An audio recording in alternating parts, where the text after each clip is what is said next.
Hi viewers. இன்னைக்கு பாட போகிற பாட்டு பார்த்தீங்கன்னா, ரொம்ப ஸ்பெஷலான பாட்டு. நான் வந்து என்னோட பசங்களுக்காக பாட போகிறேன். ஓகே, கேளுங்க. காலம் கரைந்தாலும் கோலம் சிதைந்தாலும் பாசம் வெளுக்காது மானே. நீரில் குளித்தாலும் நெருப்பில் எரித்தாலும் தங்கம் கருக்காது தானே.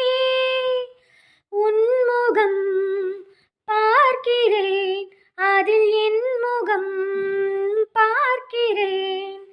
இந்த பொன்மானை பார்த்து கொண்டே சென்று நான் சேர வேண்டும்.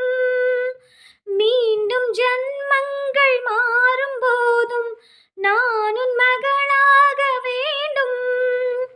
பாசராகங்கள் பாட வேண்டும். பூவே பூச்சூடவா, இந்த நெஞ்சில் பால் வார்க்கவா.